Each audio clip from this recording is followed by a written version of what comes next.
I got sick and was admitted to the ICU. Nobody called me, only my father. Send US the $38,000 for your sister's car. I didn't respond, I blocked them and stopped paying their bills. I ended up in the ICU after getting seriously sick. The only person who reached out was my dad, but not to check on me. He called just to say, send us the $38,000 for your sister's car. I didn't even respond. Instead, I blocked them and stopped covering their bills. My name's Caleb, and I grew up in a household where the word family was treated like sacred law. My parents, Frank and Linda, drilled it into me from day one: we stick together, no matter what. But looking back now, I realize family meant something very different to them than it ever did to me. I've got a younger sister, Jenna. She's 24 now, and she's always been the golden child. In their eyes, she could do no wrong. Meanwhile, I was the one expected to hold everything together. That role was mine from the beginning. Even as kids, Jenna got all the spotlight. She was the cute one, the outgoing one, always dressed in brand new clothes while I wore whatever she had outgrown. If she got a B on a test, it was celebration time. If I brought home an A+, it was, nice job, Caleb, now go help your sister with her homework. I'm not trying to sound bitter, but I'd be lying if I said it didn't sting. I've always loved Jenna, or at least I thought I did, but it's hard to ignore how differently we were treated. My parents used to say things like, Jenna's delicate, she needs extra care, or you're strong, Caleb. You can handle it. And the thing is, I did handle it. I always did. After high school, I jumped straight into work. College wasn't an option, I had responsibilities. My dad worked at a supermarket, but the money was barely enough, and my mom stayed home, mostly doting on Jenna. I started out in a warehouse and later landed a job at an ad agency. Nothing glamorous, but it paid decently. I watched every dollar, lived in a cramped apartment, and sent the bulk of my paycheck back home to them. I covered their rent, utilities, groceries, everything. Jenna still lived with them, even now, because according to her, she was still figuring things out. And me? I kept grinding, saving for a future I kept promising myself would eventually come. Just so we're clear, I'm not wealthy. My savings came from skipping vacations, living cheap, and turning down every chance to splurge. Every time I thought about buying a new phone or taking a short trip, I'd hear my mom's voice in my head, family comes first, Caleb. So I kept sending money. Car repairs, Jenna's shoes, even a new fridge when theirs gave out, I took care of it all. It wasn't like they were living in poverty, but somehow, they always had a reason they couldn't pitch in. And I believed them. I really thought I was doing the right thing. Then, about a month ago, they made a huge ask. They wanted me to buy Jenna a brand new car. The one she had, a beat-up old sedan I'd already paid to fix more than once, was, in her words, too embarrassing. She said she felt ashamed driving it around her friends. My parents backed her up, saying she deserved something nicer, something that would boost her confidence. They had their eyes on a shiny SUV, price tag, $38,000. Way more than I'd ever spend on a car for myself. They called it a special gift for Jenna, their pride and joy, and said they'd pay me back someday. But I'm not naive. I knew that money was never coming back. Still, they kept pushing, saying it was for her future, that it would help her get ahead. Then came the kicker: you're doing so well, Caleb. You can afford it. But I couldn't. Not really. My savings were close, but that money was for a down payment on a house or maybe a small business I'd been dreaming about. I told them I needed time, that I'd have to save a bit more. They weren't happy with that, but I stuck to it. I told them I'd get back to them once I was in a better place financially. Deep down, I hoped they'd forget about it or at least offer to chip in themselves. That Saturday, everything shifted. I was already worn out from work and the stress of the car situation. Tyler and Josh, my two closest friends, talked me into taking a night off. We went downtown to a club, had some drinks, danced a bit, and for the first time in a while, I felt like a normal 28-year-old guy. Those two? They're more like brothers than friends. We've known each other since high school, and they're the only people in my life who actually care about me without asking for anything. That night, after the club closed, I was starving. We found a burger stand nearby. The patty looked a little undercooked, but I was tipsy and starving, so I scarfed it down without thinking. When I woke up the next morning, I felt like I'd been hit by a truck. My stomach was in knots, I was sweating through my sheets, and I couldn't even hold down water. I threw up twice before it even crossed my mind to call someone. My first instinct was to call my mom. Her voice sounded distracted, like I'd caught her in the middle of something. Caleb, we're at the dealership picking out Jenna's car, she said. Then she added, stop being so dramatic. It's just a stomach bug. I couldn't believe it. I told her I was really sick, that I needed help, but she brushed me off. Said they'd call back later. Then my dad got on and echoed the same thing, take a pill and quit bothering us. I hung up, angry and hurt, but more than anything, I was just feeling worse by the minute. I tried to tough it out, but by noon, I was curled up in pain, dizzy, and honestly kind of scared. I called a cab and made my way to the hospital. On the ride over, I sent Tyler and Josh a message asking them to meet me there. I also texted my parents, heading to the hospital. Really sick. Come if you can. I wasn't expecting them to drop everything, but I did think they'd at least care a little. I was wrong. At the hospital, things moved quickly. Tests, questions, talk of food poisoning and a serious infection. Turns out that burger had been a time bomb. They said it was bad enough to admit me straight into the ICU. I was terrified, hooked up to IVs, barely able to keep my eyes open. The pain was insane, and all I could think was, this might be it. I might not pull through. At some point, I blacked out, and when I woke up, 2 days had already passed. I was barely hanging on, weak, disoriented, but I was still alive. When I opened my eyes, there were Tyler and Josh, both looking completely worn out, like they hadn't slept in days. They'd been switching off, staying by my side, helping with the nurses, bringing me water, making sure I was never alone. I asked if my parents had come by, hoping they'd at least shown up once.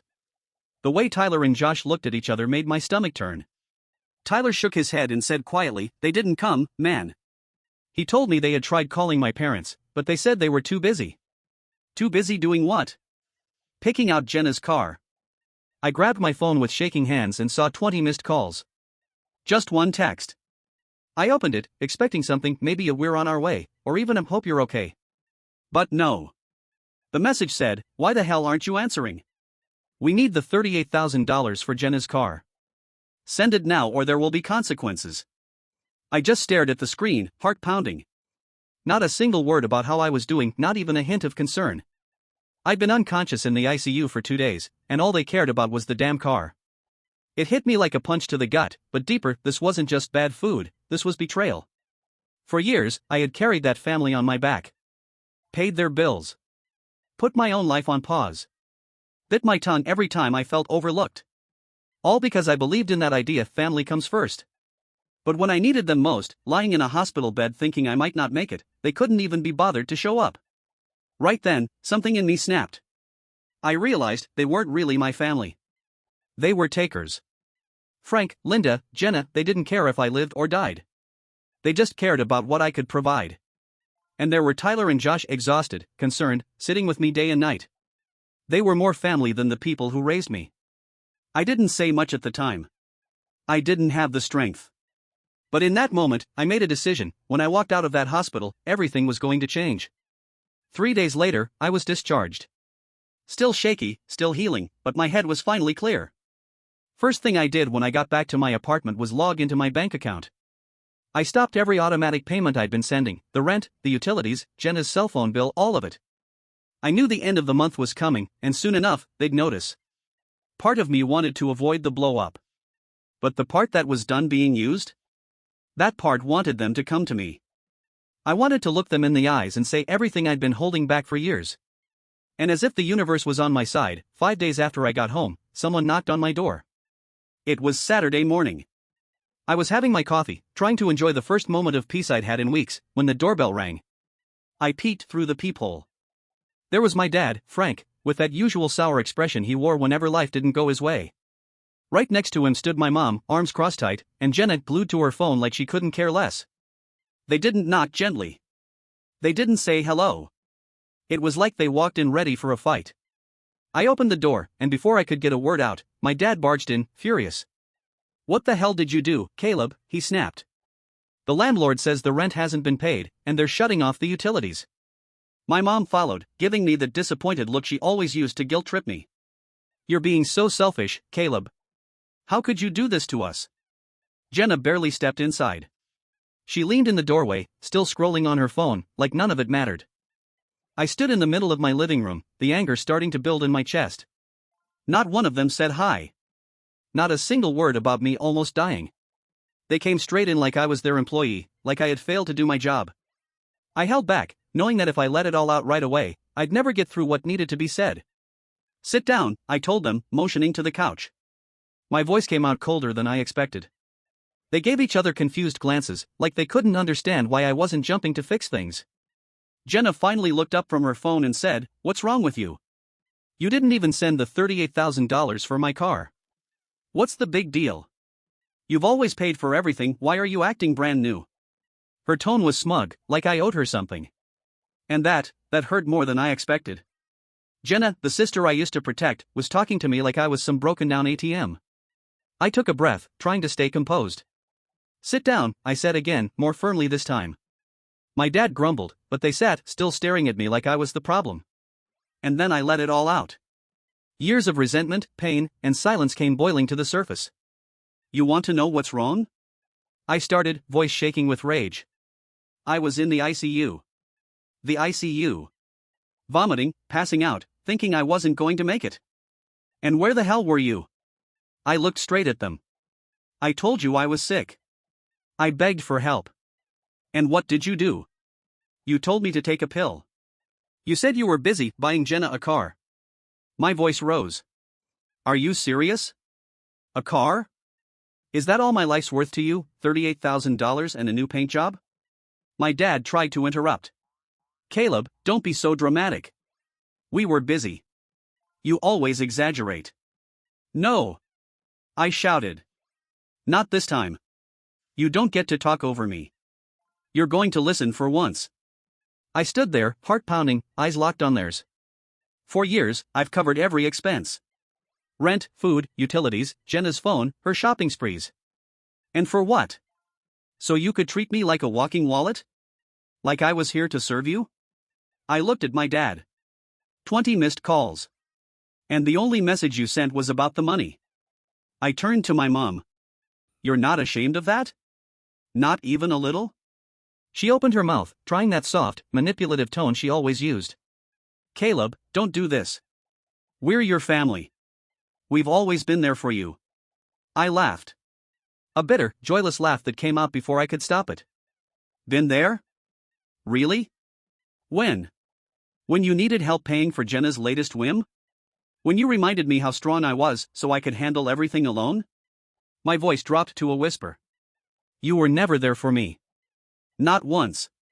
I paused, then added, "The only people who showed up when I was in the hospital were Tyler and Josh. They are my family. Not you." Jenna rolled her eyes like she couldn't care less. "Oh my God, Caleb, stop. You're always like this. If you're not going to help, just say so, but spare us the drama." That was it. That was the moment I snapped. I walked right up to Jenna and looked her in the eyes. "Drama?" I said. "You're 24 years old, living like a queen on money I've been sending for years. You don't work. You don't contribute. You do nothing. And now you show up at my door, demanding more?" I shook my head. "You know what? I'm done. The bank of Caleb is officially closed. From now on, you're on your own." The air in the room went thick, so tense you could feel it pressing down on your chest. My dad jumped to his feet, finger pointed in my face. "You're a disgrace of a son," he growled. "After everything we've done for you, this is how you treat us? You will pay those bills, Caleb, or you'll regret it." That threat was all I needed to hear. "Out," I shouted, my voice echoing through the apartment. "Get out of my house. I don't want to see any of you again. You're not my family, you're parasites. Go get jobs, pay your own way, but don't ever expect another cent from me." My mom burst into tears, wailing about how cruel I was. Jenna called me selfish, and my dad kept yelling something about how I wouldn't get away with this. I didn't hear any of it. I walked to the door, yanked it open, and told them, "Leave. Now." They kept shouting, trying to throw guilt in every direction, but they walked out. Just before stepping through the door, my dad looked back and muttered, "This isn't over." I slammed the door behind them and just stood there, shaking, but underneath the trembling was something else. Something I hadn't felt in years, relief. Like I'd been carrying a 100-pound weight and had finally dropped it. That night, I called Tyler and Josh and told them everything. Within the hour, they were at my place with pizza and beer. We stayed up late, just talking, and for the first time in ages, I felt light. I felt free. That night, it became clear they were my true family. Not Frank. Not Linda. Not Jenna. They never loved me. They only loved what I could give them. But that was over now. The days that followed were tense. I knew the storm wasn't over, not by a long shot. My financial silence was about to knock down the life I'd been holding up for them. The first sign came Monday. My phone buzzed with a call from an unknown number. It was my mom, calling from someone else's phone. I had already blocked hers. "Caleb, please," she cried, using that broken, pitiful voice that used to cut straight into me. "The landlord's giving us until the end of the week. If we don't pay, we're out. You can't do this to your own family. What kind of son are you?" I didn't say a word. I hung up and blocked the number. But her words stuck to me like oil. "What kind of son are you?" The same line they used on me since I was a kid, every time I said no, every time I tried to have boundaries. Then Jenna reached out through a friend's phone. Her message read, "You're heartless, Caleb. Because of you, we have no electricity. The landlord's threatening us. You've always been selfish." Reading it made my hands shake. Selfish? Me? The girl who never worked a single day, who rolled her eyes at an embarrassing car I fixed with my own money, was calling me selfish? I didn't reply. But I took a screenshot of that message. Not to dwell in anger, but to remind myself why I cut them off. A few days later, I heard they'd been evicted. The landlord didn't waste time once the rent stopped coming. My mom tried again from another number. Blocked. Jenna texted me again, calling me a monster, blaming me for everything, said I had put them on the street. I didn't answer. Later, my grandmother told me they'd all finally gotten jobs, my dad in a mechanic's shop, my mom cleaning houses, and Jenna answering phones at a call center. I'd be lying if I said I didn't feel a twinge of guilt. But then I remembered that text, "Send us the $38,000 or face the consequences," while I was lying in the ICU, barely conscious. The guilt vanished. That night, alone in my apartment, I opened my banking app. Seeing the numbers without those draining transfers felt like breathing for the first time. Real, unfiltered air. But with the quiet came the doubts. At night, when the world slowed down, a little voice would whisper, "Did you go too far? They're your family, Caleb." And then I'd look at that screenshot. I'd remember Tyler and Josh sitting by my hospital bed, while my parents were out shopping for an SUV. Those two, who never asked me for a dime, who only wanted me to be okay, they were my real family. Still, the question lingers. Did I do the right thing? Was I cruel for cutting them off and letting their world fall apart? Part of me still wonders if I'm the villain in this story. So I'm putting this out there, because it's still sitting heavy on my chest. Am I the bad guy here?